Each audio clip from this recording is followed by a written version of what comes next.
नमस्कार, मैं हूं आकांक्षा और आप देख रहे हैं आईबीसी 24 छत्तीसगढ़ से जुड़े हमारे इस खास बुलेटिन में आप सभी का स्वागत है। देखते हैं खबरें विस्तार से। छत्तीसगढ़ में आने वाले 5 सालों में रोजगार के 12 से 15 लाख नए अवसर तैयार करने का ऐलान सरकार ने किया है और इसके लिए छत्तीसगढ़ रोजगार मिशन का गठन भी कर दिया गया है। सीएम हाउस में मुख्यमंत्री भूपेश बघेल की अध्यक्षता में आज इसकी पहली बैठक की गई, जिसमें मिशन के स्वरूप और कामकाज के प्रारूप पर चर्चा की गई। सीएम भूपेश बघेल ने प्रदेश के युवाओं को उद्योग की मांग के अनुसार प्रशिक्षण देकर उन्हें ट्रेन किए जाने की बात कही। जिन जिलों में पहले से उद्योग स्थापित है वहां उद्योगों की जरूरत के अनुसार युवाओं को ट्रेनिंग दी जाएगी। इसके अलावा ग्रामीण क्षेत्रों में स्थापित रूरल इंडस्ट्रियल पार्क के बाजार की मांग के मुताबिक उत्पादन की जाएगी। इस मौके पर उन्होंने युवाओं के बीच स्टार्टअप को भी प्रोत्साहित करने के लिए बेहतर इकोसिस्टम बनाने का सुझाव दिया। ऑनलाइन बैठक में मुख्यमंत्री ने IIT, IIIT और NIT के डायरेक्टर से भी सुझाव लिए। इस मौके पर नवा रायपुर में बने छत्तीसगढ़ रोजगार मिशन कार्यालय की भी शुरुआत की गई।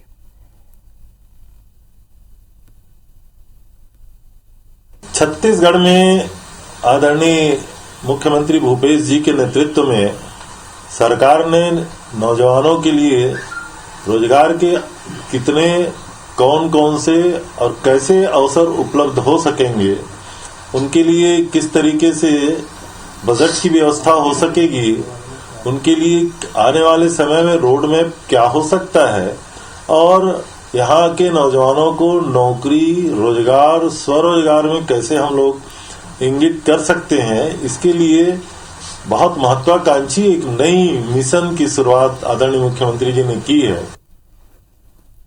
डीजी सीआरपीएफ और NIA कुलदीप सिंह एक दिवसीय प्रवास पर रायपुर पहुंचे। उन्होंने मुख्यमंत्री भूपेश बघेल से भी मुलाकात की। पुराने PHQ में नक्सल को लेकर हुई अहम बैठक में नक्सलियों के खिलाफ चलाए गए अभियानों पर चर्चा हुई, साथ ही आगे संचालित होने वाले अभियानों की रणनीति पर भी बातचीत हुई। बैठक में सीआरपीएफ डीजी कुलदीप सिंह के साथ DGP Ashok Juneja, special DG Vivekanand Sinha, IG CRPF समेत राज्य पुलिस के अधिकारी और CRPF के भी अधिकारी शामिल हुए। बैठक के बाद कुलदीप सिंह ने NIA दफ्तर पहुंचकर अधिकारियों की बैठक ली और नया रायपुर स्थित नवनिर्मित NIA बिल्डिंग का अवलोकन भी किया।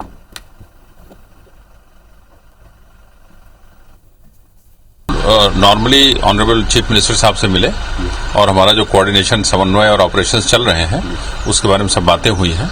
बहुत सारे कैंप्स लगने हैं, वो कैंप्स की प्रक्रिया भी ठीक चल रही है, कहीं पर कोई असुविधा नहीं है। छोटी मोटी कोई कोऑर्डिनेशन के इश्यूज जो हमारे रहते हैं उसको DG साहब से भी बात किया और चीफ मिनिस्टर साहब से भी बात किया।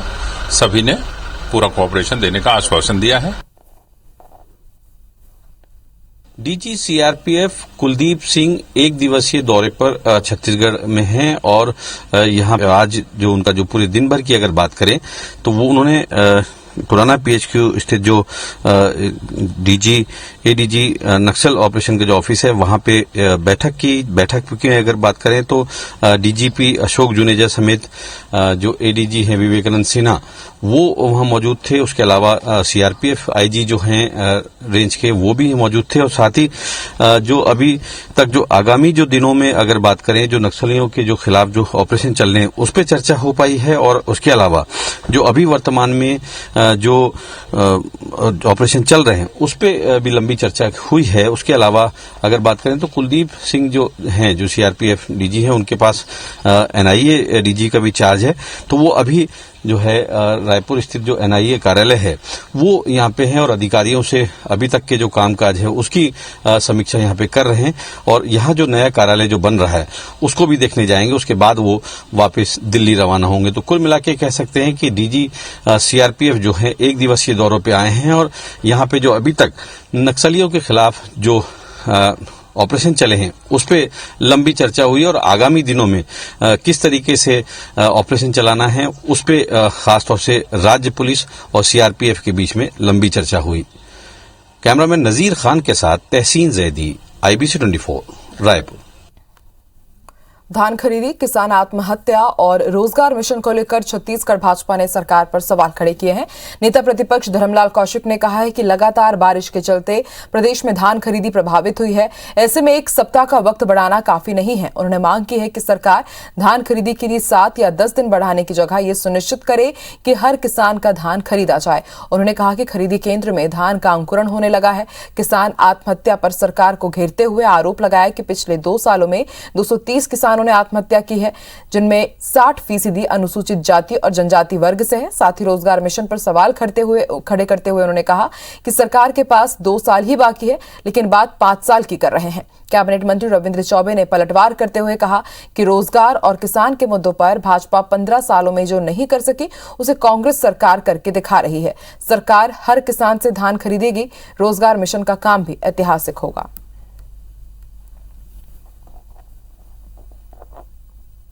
इस प्रदेश में सबसे ज्यादा कोई पीड़ित है तो किसान है और किसान लगातार आत्महत्या कर रहे हैं।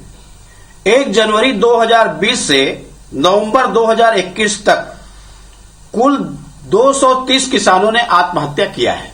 न तो ये अनुसूचित जाति के संरक्षण कर पा रही है सरकार, न जनजाति के संरक्षण कर पा रही है। माननीय नेता प्रतिपक्ष जी के पास आंकड़े सही नहीं है।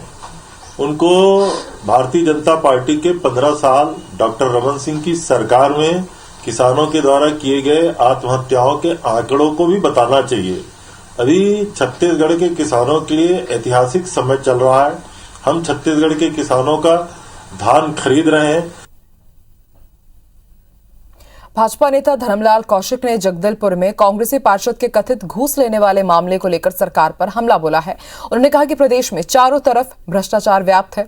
जगदलपुर में प्रधानमंत्री आवास योजना दिलाने के लिए एक हितग्राही से 25,000 रुपए घूस लेने का मामला इसका जीता जागता उदाहरण है। उन्होंने आरोप लगाया कि पीड़ित लोग शपथ पत्र के साथ पुलिस में शिकायत कर रहे हैं, लेकिन आरोपी को संरक्षण देकर उनके खिलाफ एफआईआर दर्ज नहीं की जा रही है। उन्होंने कहा कि भाजपा इसके खिलाफ धरने पर बैठी है और पुलिस प्रशासन को 48 घंटे का अल्टीमेटम दिया है। जब तक आरोपी के खिलाफ एफआईआर दर्ज नहीं किया जाता तब तक उनका धरना जारी रहेगा। हालांकि उनके इस आरोप पर कांग्रेस का जवाब आया है। प्रदेश कांग्रेस के संचार विभाग प्रमुख ने कहा है कि भूपेश सरकार भ्रष्टाचार के खिलाफ जीरो टॉलरेंस पर काम कर रही है। जांच होगी, दोषी जो भी होंगे उनके खिलाफ जरूर कार्रवाई की जाएगी।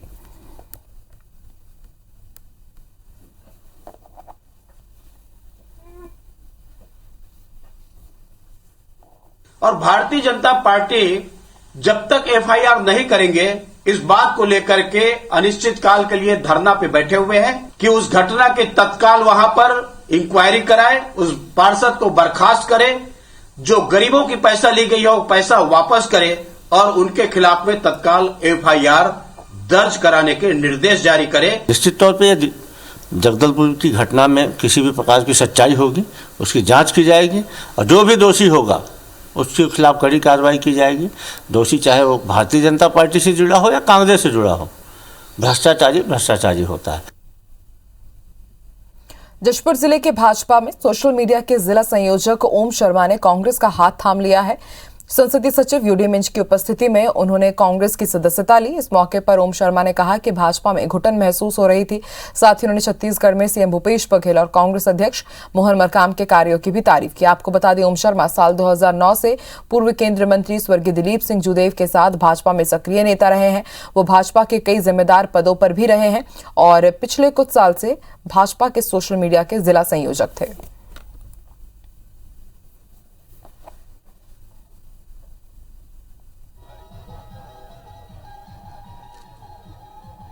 मैं बीजेपी में सोशल मीडिया के जिला संयोजक पद पर था।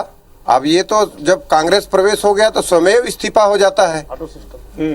इसमें तो कुछ कहने की जरूरत ही नहीं है।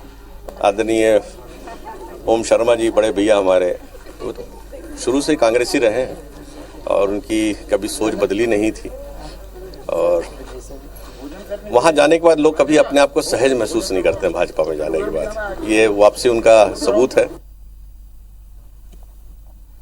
अब खबर दुर्ग से, जहां गृह मंत्री ताम्रध्वज साहू की पहल पर रिसाली और भिलाई निगम को आखिरकार भिलाई स्टील प्लांट से जमीन मिल ही गई। एमओयू होने के 32 साल बाद बीएसपी ने 290 एकड़ जमीन दोनों निगमों को ट्रांसफर कर दी है। जमीन मिलने के एवज में रिसाली निगम ने करीब 2 लाख रुपए का चेक भिलाई स्टील प्लांट को दिया है। साथ ही 151 एकड़ जमीन ट्रांसफर के लिए जल्द ही एमओयू किए जाने पर सार्थक पहल भी हो गई है। इस मौके पर रिसाली निगम के महापौर शशि सिन्हा, भिलाई महापौर नीरज पाल भी उपस्थित थे। नवगठित रिसाली नगर पालिक निगम विकास के लिए बीएसपी से लगातार भूमि की मांग की जा रही थी। कार्यालय, महाविद्यालय, अस्पताल निर्माण के लिए जगह की आवश्यकता है। इसे देखते हुए गृह मंत्री ने अपने निवास में फिर से बैठक ली और अधिकारियों को निर्देश दिए कि 151 एकड़ जमीन ट्रांसफर करने की प्रक्रिया की जाए, जिसके बाद जमीन का ट्रांसफर किया गया।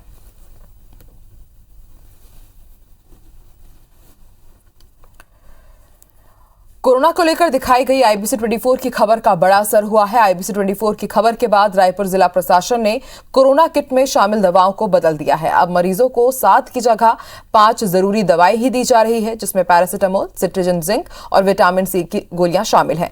इसके अलावा होम आइसोलेशन में रहने वाले मरीजों की दवा में अब कफ सिरप भी दिया जा रहा है। बता दें कि 18 जनवरी को आईबीसी 24 ने स्वास्थ्य विभाग की ओर से बांटी जा रही मेडिकल किट को लेकर खबर दिखाई थी, जिसमें स्वास्थ्य विभाग की ओर से बांटे जा रहे किट पर सवाल उठाए गए थे। इसमें विशेषज्ञ डॉक्टर से बात कर बताया गया था कि कोरोना की तीसरी लहर में लक्षण अलग होने के बावजूद छत्तीसगढ़ में पुराने लक्षणों के आधार पर ही दवाइयां बांटी जा रही है। इसमें आइवरमैक्टिन और एंटीबायोटिक जैसी गैर जरूरी दवाइयां भी शामिल हैं।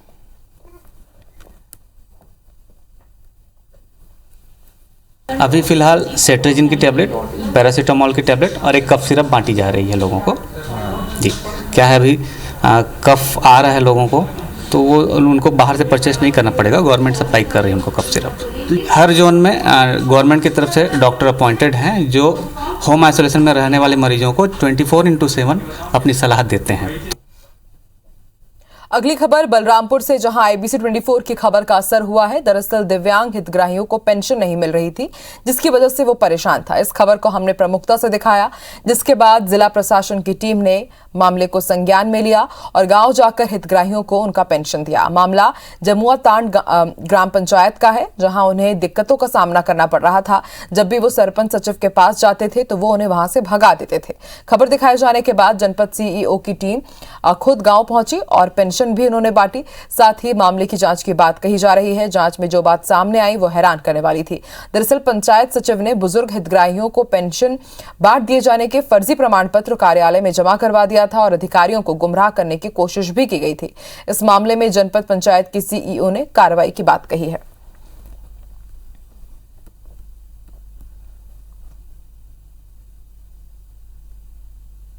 ना यार, तो आपके द्वारा जब मुझे संज्ञान में लाया गया कि कुछ लोग का पेंशन भुगतान नहीं हुआ है, तो मैं स्वयं गया था और वहां जा करके सभी को, जितना था सभी को जांच किया और सभी जो लंबित था सभी का पेंशन भुगतान करा दिया।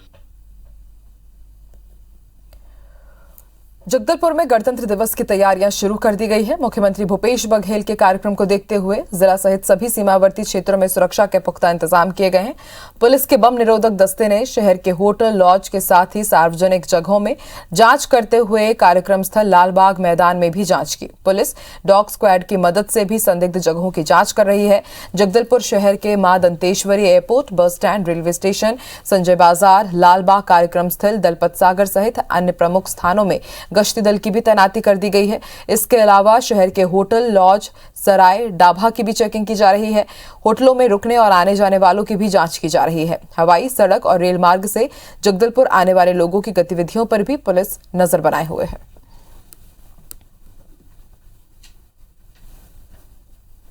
शहर में जितने भी सस्पेक्टेड पॉइंट है, संवेदनशील पॉइंट, उस पर हमारी सिविल टीम लगातार नज़र रखी हुई है। और क्योंकि इस बार 26 जनवरी माननीय मुख्यमंत्री जी द्वारा ध्वजारोहण भी किया जाना है, तो सुरक्षा लेयर भी, सुरक्षा के लिए पर्याप्त जवान भी पुलिस मुख्यालय से इसके लिए प्रदान किए गए हैं। छत्तीसगढ़ व्यावसायिक परीक्षा मंडल की ओर से आज महिला एवं बाल विकास विभाग के अंतर्गत पर्यवेक्षकों की भर्ती के लिए 2 पालियों में परीक्षा ली गई। इस परीक्षा के लिए 2.5 लाख अभ्यर्थियों ने अपना पंजीयन कराया है। पहली पाली में राज्य भर के 839 और दूसरी पाली में 102 केंद्रों में परीक्षा आयोजित की गई। इनमें रायपुर में 158 तथा बिलासपुर में 193 केंद्र बनाए गए हैं। वहीं अंबिकापुर में 71, दुर्ग में 113, रायगढ़ में 51 परीक्षा केंद्र बनाए गए थे। दूसरी पाली के लिए बिलासपुर में 16, रायपुर में 18 केंद्र समेत अन्य जिलों में भी बनाए गए थे। पहली बार छत्तीसगढ़ में कोविड सेंटरों में परीक्षा की सुविधा दी गई, लेकिन किसी भी छात्र ने संक्रमित होने की बात सामने नहीं आई है। कोविड से बचाव के नियमों का सख्ती से पालन करते हुए यह परीक्षा 16 जिला मुख्यालयों में हुई।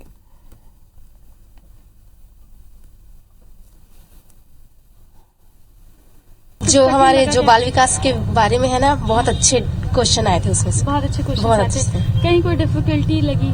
नहीं, डिफिकल्टी तो ऐसा नहीं था, बस बट क्वेश्चन बड़ा जबरदस्त था। जो हमारा जो बाल विकास वगैरह है ना, उससे रिलेटेड बहुत अच्छे क्वेश्चन आए थे। सेंट्रल सुपरिंटेंडेंट, आज जो सुपरवाइजर खुली भर्ती ओपन रिक्रूटमेंट 2021 की एग्जाम है, महिला एवं बाल विकास विभाग की तरफ से ये एग्जाम सुपरवाइजर की रखी गई है। इसमें महिला अभ्यर्थी ज्यादा से ज्यादा है।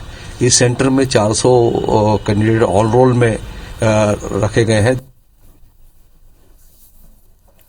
और अब हमारी छत्तीसगढ़ कोरोना अपडेट की। छत्तीसगढ़ में आज 3,841 नए कोरोना मरीज मिले हैं, तो वहीं आज 3,021 मरीज स्वस्थ भी हुए हैं। छत्तीसगढ़ की पॉजिटिव दर 14.03 पर जा पहुंची है। 24 घंटे में 11 मरीजों की मौत हुई है और अब छत्तीसगढ़ में एक्टिव केसेस की संख्या 31,990 हो गई है। और ज्यादा जानकारी के लिए बात करेंगे हमारे सहयोगी विनय से। विनय, एक बार फिर से 11 मरीजों की मौत और 3,000 के पार आंकड़ा। विनय, आप सुन पा रहे हैं? चलिए, फिलहाल विनय से हमारी बातचीत नहीं हो पा रही है, तो इस वक्त की बड़ी खबर हम आपको बता रहे हैं और उसके साथ ही कोरोना अपडेट आपको बता दें। छत्तीसगढ़ में आज 3,000 से ज्यादा केसेस मिले हैं। 3,841 नए कोरोना मरीज मिले हैं। एक्टिव केसेस की संख्या 31,000 को पार कर गई है। तो वहीं चिंता की बात यह है कि पिछले 24 घंटे में 11 मरीजों की मौत हुई है। तो वहीं 3,000 से ज्यादा लोगों को आज डिस्चार्ज भी किया गया है, यानी कि छत्तीसगढ़ की जो रिकवरी रेट है काफी अच्छी है।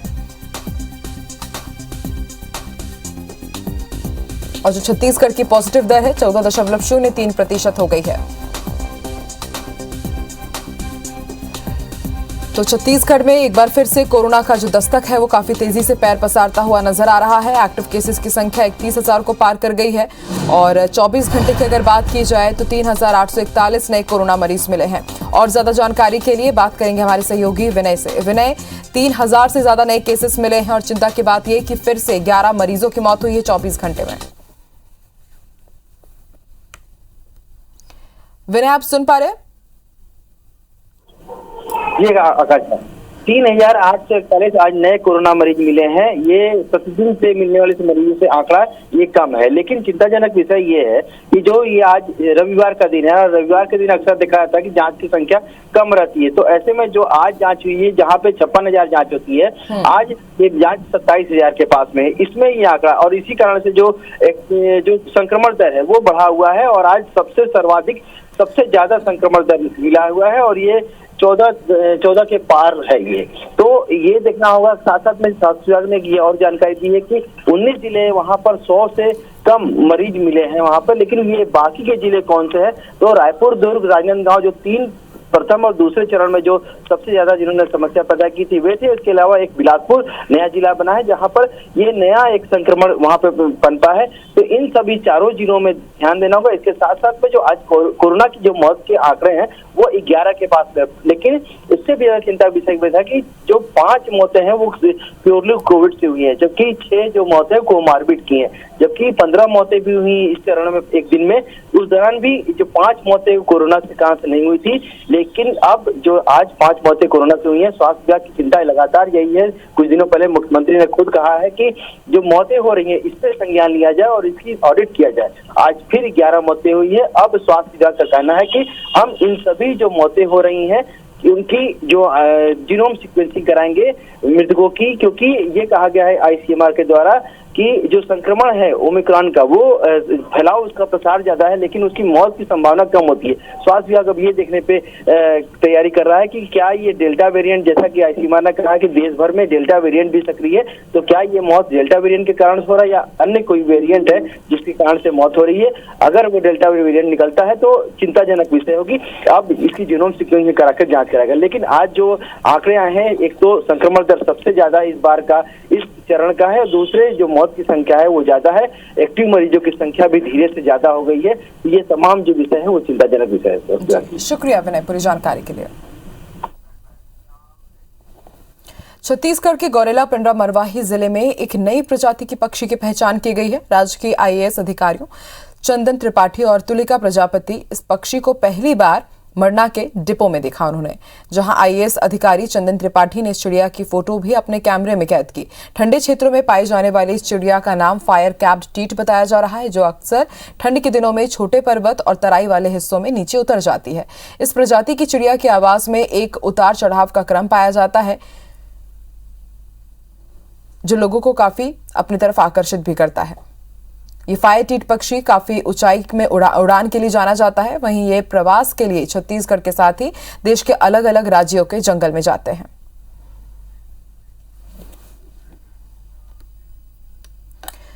पूरा देश नेताजी सुभाष चंद्र बोस की 125वीं जयंती मना रहा है। देश की राजधानी नई दिल्ली के इंडिया गेट पर प्रधानमंत्री नरेंद्र मोदी ने नेताजी की होलोग्राम वाली तस्वीर का आज उद्घाटन किया।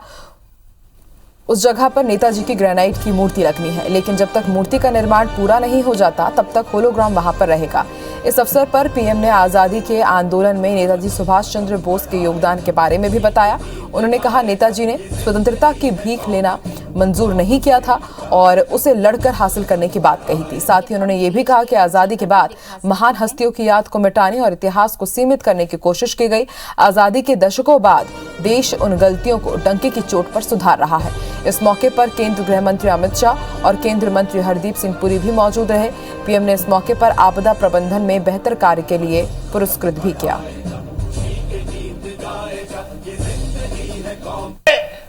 तब त्याग और बलिदानों का बोध रहे।